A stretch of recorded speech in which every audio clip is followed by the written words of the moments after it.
MySpace was once the most visited website on the internet, even outranking Google. But in 2004, the MySpace founders had a meeting with a young guy named Mark Zuckerberg who was offering to sell them his website, which was then called the Facebook. The price he wanted was $75 million, but MySpace turned him down. And why wouldn't they? At the time, MySpace was thriving and was by far the most popular social media platform. So how did MySpace go from being worth billions of dollars and one of the most loved sites on the internet to being nothing but a nostalgic memory? With its quirky interface and customizable profiles, MySpace represents the road untaken, the path social media could have gone before Facebook crushed the competition. But the reasons MySpace failed are not what you might think, and the rise and fall of MySpace is certainly not your typical business story. This video is the truth about what happened to MySpace, how an internet empire was both built and destroyed.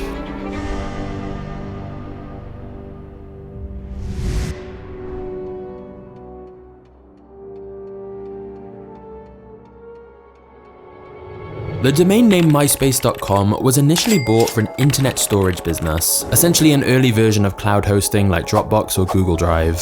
In fact, you can see here a version of MySpace from the year 2000. But like many early internet businesses, the file storage company never made it, especially after the dot-com bubble burst and investors stopped pouring money into internet companies. However, a guy called Chris DeWolf bought the MySpace domain thinking it might be useful in the future. Of course, he was right. But for a while, he did nothing with it. Instead, him and a friend called Tom Anderson founded a direct email marketing firm called ResponseBase, which created email newsletters for other companies. Now, if you ever had a MySpace account yourself, you may well recognize Tom, as he's the one who later became the face of MySpace. But like a lot of early internet pioneers, Tom Anderson had started out as a teenage hacker, spending time on internet message boards and hacking into companies' websites just for the sheer thrill of it. And so between Tom and Chris, they had plenty of internet experience, and they made a good team. And of course, in the early 2000s, lots of businesses were testing out the internet for the first time, so Tom and Chris's company ResponseBase was perfectly positioned to sign up clients who didn't know what they were doing and needed help advertising their business online. Thus, ResponseBase grew quickly, and within just a year, Tom and Chris managed to sell their business to an even bigger marketing company called eUniverse in the year 2000 for $3.3 million.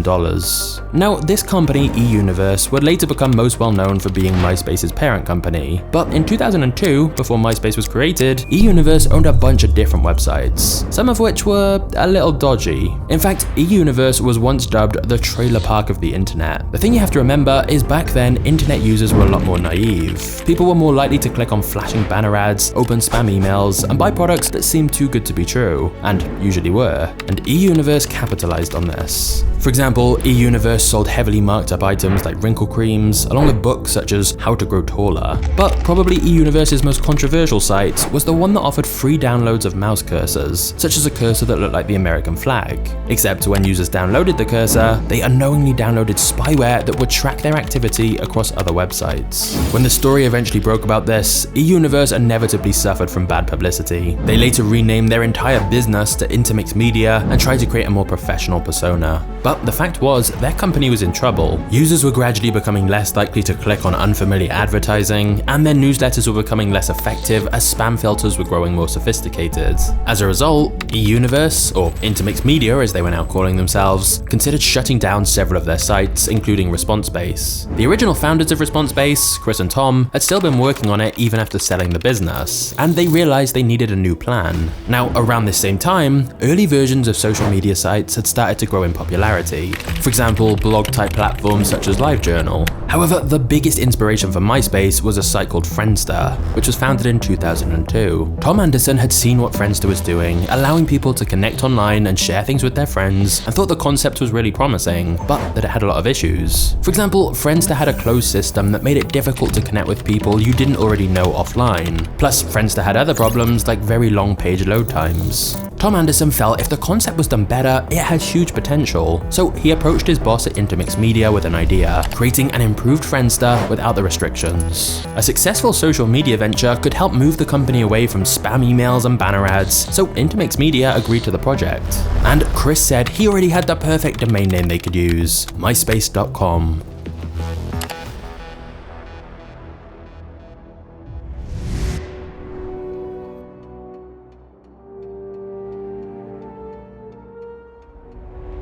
In August 2003, MySpace officially launched to the public, and they offered a cash prize to whichever employee could sign up the most users. MySpace had a big advantage because of its parent company MagnatesMedia, since they were a marketing company and had a very long list of email accounts they could advertise their new site to. Plus, unlike Friendster, MySpace allowed users much greater freedom, like people could view the profile of any other user. However, one of MySpace's most unique and popular features came about by accident. While running an update, the programmers forgot to block web markup, which meant MySpace users had the ability to edit their own page using HTML code. This meant users could fully customize their pages and use whatever backgrounds, colors, layouts, or fonts they wanted. Countless teenagers would eventually learn to code in HTML in order to customize their MySpace homepage, and thus people's profiles became very creative. Like, you could even choose what song you wanted to play when someone visited your page. This meant every person's page was very different and tailored to them. Although there was one thing everyone on MySpace had in common. Everyone started off with one friend already added, co-founder Tom Anderson. So, MySpace was up and running, and this time it was really the dawn of Web 2.0. Whereas the early internet was experienced mostly passively, like just reading text on web pages, Web 2.0 saw the rise of user-generated content. MySpace immediately started to gain a lot of traction, especially amongst teenagers. And of course, they all told their friends about the site, so word spread quickly. And thus, within just 1 month of launching, MySpace was registering 6,000 new members every day. MySpace's momentum started to grow even faster when they decided to advertise their site as a great way for musicians to build a following. Since file sharing sites like Napster and MP3.com had recently shut down, there was a vacuum for artists looking to promote themselves online. So, several nights a week, co-founders Chris and Tom went out to LA clubs like the Viper Room to convince bands to sign up for MySpace. Before long, they were traveling to nightclubs all across the country, throwing parties and sponsoring events to help promote MySpace. And this paid off. Not only did a lot of musicians join MySpace, many of them started to gain popularity thanks to the site, including artists like Arctic Monkeys, Calvin Harris, Lily Allen, Panic at the Disco, and countless more who utilized MySpace to grow their fan base and get their music heard. By February of 2004, MySpace had registered its 1 millionth user, and by November, that number would grow to 5 million, and growth continued to skyrocket from there. This led to some of the very first influencers, such as Tila Tequila, who grew a very big following on MySpace. MySpace was also instrumental in the early days of YouTube. Users were able to embed videos from YouTube directly onto their MySpace page, and MySpace's vibe fit perfectly with the kind of offbeat, homemade videos that were popular on early YouTube. However, whilst MySpace's ability to connect with anyone in the world and completely customize your page were features that attracted many users to the site, instead of competitors like Friendster, these same features also began to create some very serious problems.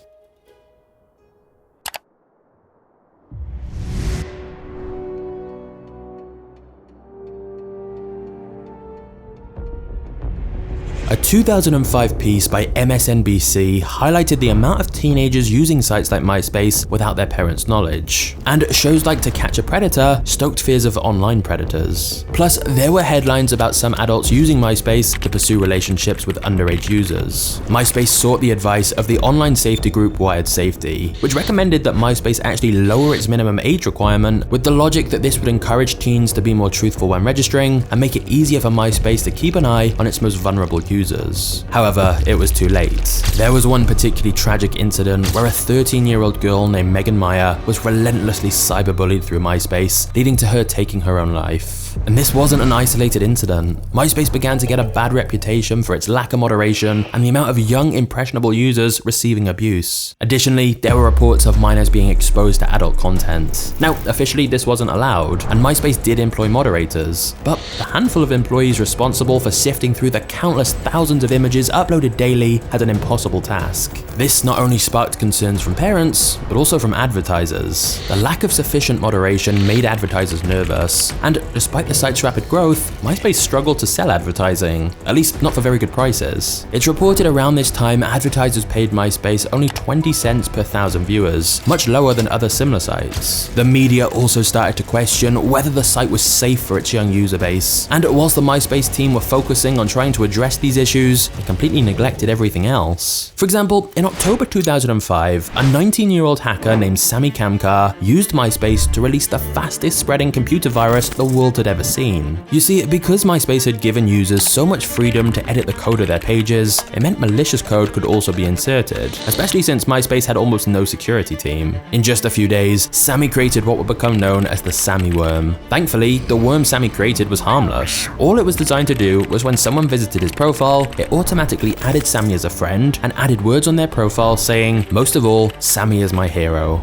But the worm was also programmed to copy itself on their profile as well, so anyone who visited their profile would also get infected, and thus it became a self-propagating worm and spread very rapidly. Even Sammy had no clue it would spread so fast. Within less than 24 hours, over 1 million users had been infected and had unknowingly sent Sammy a friend request and added text on their profile saying Sammy was their hero. The MySpace team had to temporarily shut down the entire site to fix the problem, and if Sammy had been someone with more malicious intentions, he could have caused catastrophic damage. Meanwhile, MySpace's founders were growing frustrated with their parent company. It took MagnatesMedia too long to buy badly needed equipment, and all of MySpace's servers were stored in rented space at a data center. Crammed together because the data center charged by the square foot, MySpace's servers were literally melting. And because the data center was local to the company in Los Angeles, a power outage in LA meant the entire website went offline. But the reason Intermix weren't investing enough into MySpace was because Intermix had financial problems of its own.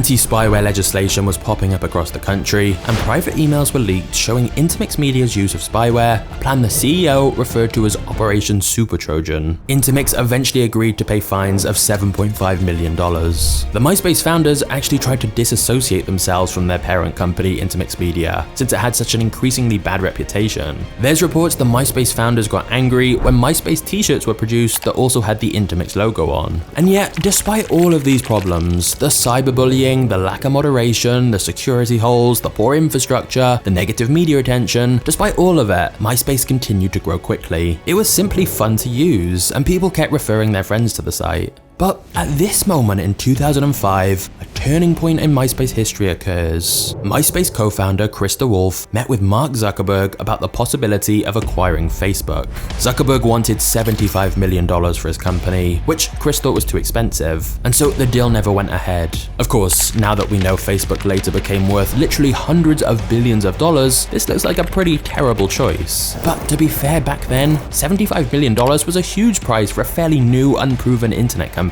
So whilst it's easy for us to look back with hindsight and say it's foolish MySpace didn't buy Facebook when they had the chance, remember that even MySpace, who were much bigger than Facebook at the time, weren't actually making much profit at that point. But still, this decision not to buy Facebook meant the two companies would soon be in a direct battle. However, before that, it's time to introduce an unexpected character in the MySpace story.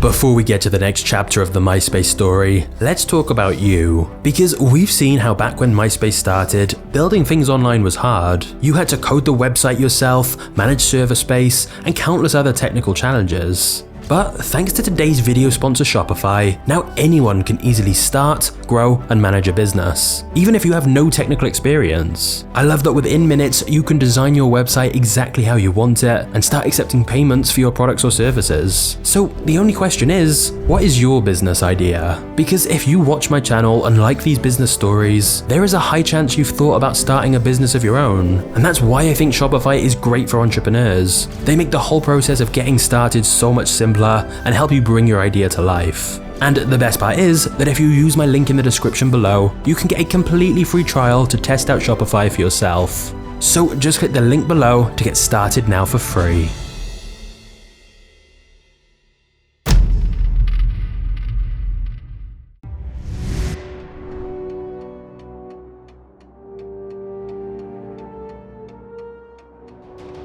Despite its problems, MySpace had finally reached profitability.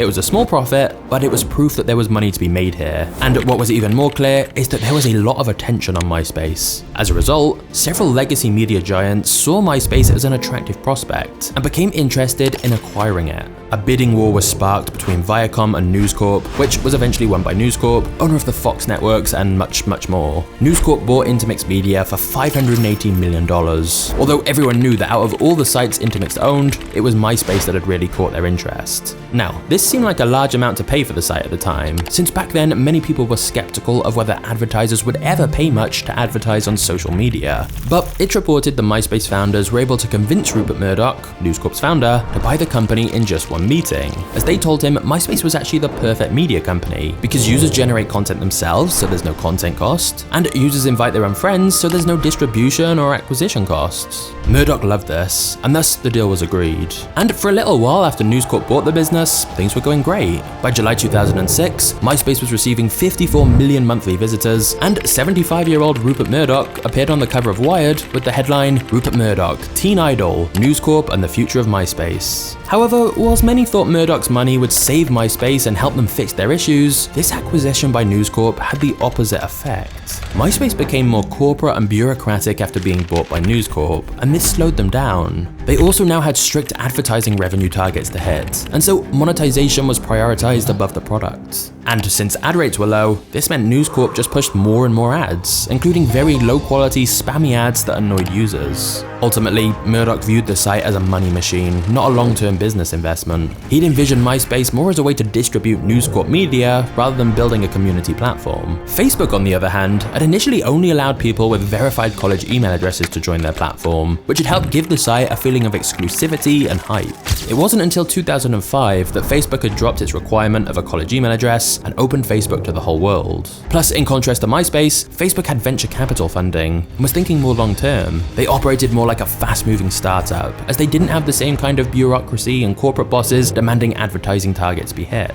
As Facebook started to gain more momentum, it was soon clear that Facebook and MySpace were in very direct competition, and that there was only going to be one winner in this war for attention.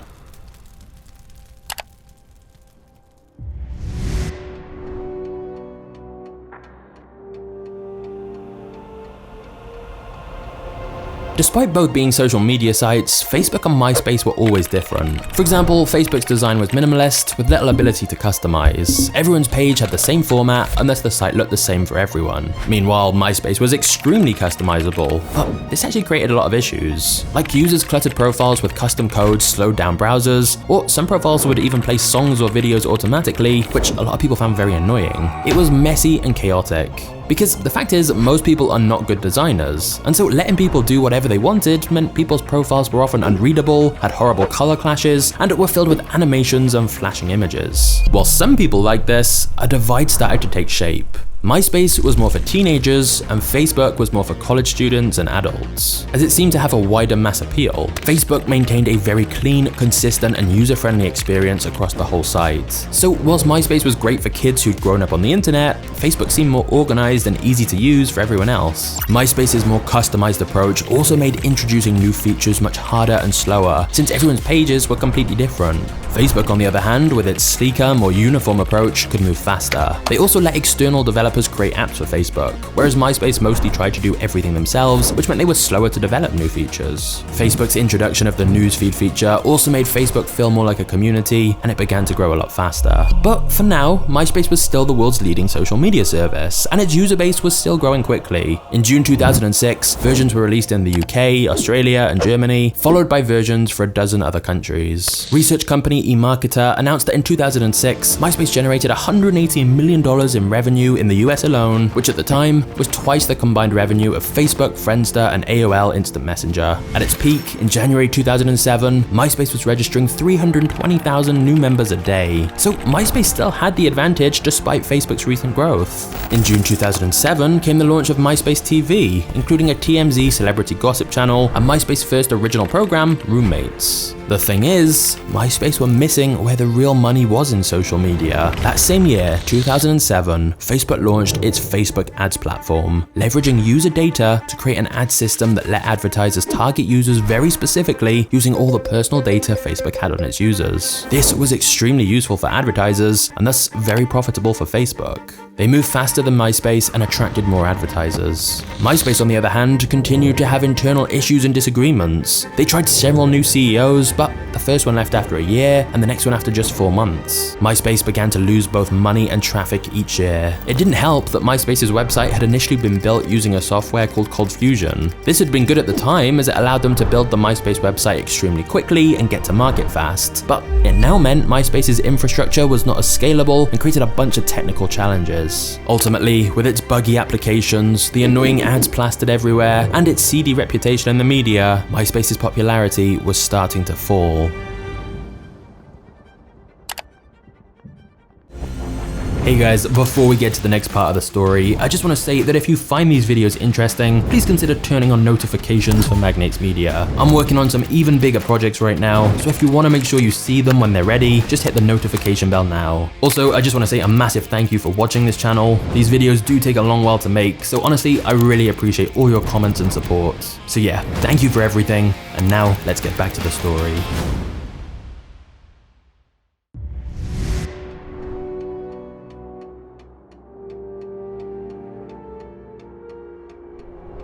By 2009, Facebook had overtaken MySpace in number of users. It's hard to imagine today, but back then, Facebook was seen as the cool, new, popular thing. The momentum had shifted, and because social platforms rely on network effects, once more users start switching to a different platform, many others follow if that's where the action now is. This began a steep decline for MySpace. Their monthly users dropped by 44%, and constrained by its users' busy, customized profiles, there just wasn't enough space for innovative new features. Plus, the custom profiles created long load times, one of the same problems that had helped MySpace beat Friendster in the first place. In 2009, both Chris DeWolf and Tom Anderson left their roles with MagnatesMedia. Overall, staff was reduced by 47% in this period, and by this point, Rupert Murdoch himself had also lost interest in MySpace. Thus, in June 2011, News Corp sold MagnatesMedia for an estimated $35 million, a tiny fraction of what they paid for it. Over the next few years, MySpace was sold several more times at lower and lower prices to various different companies who wrongly believed they could save the site. MySpace became mentioned less and less, and became a dimly remembered artifact of social media before the dominance of Facebook. However, to just say Facebook killed MySpace is a bit of an oversimplification, as really, MySpace could and should have won. It's just they made so many bad decisions themselves. In fact, Sean Parker, the first president of Facebook, described it like this. And MySpace is another case where a company just blew it. Facebook had no chance to win. We should not have won the market. The network effects in MySpace were so powerful. The only reason we won was because of the gross incompetence of MySpace systematically over a period of many years.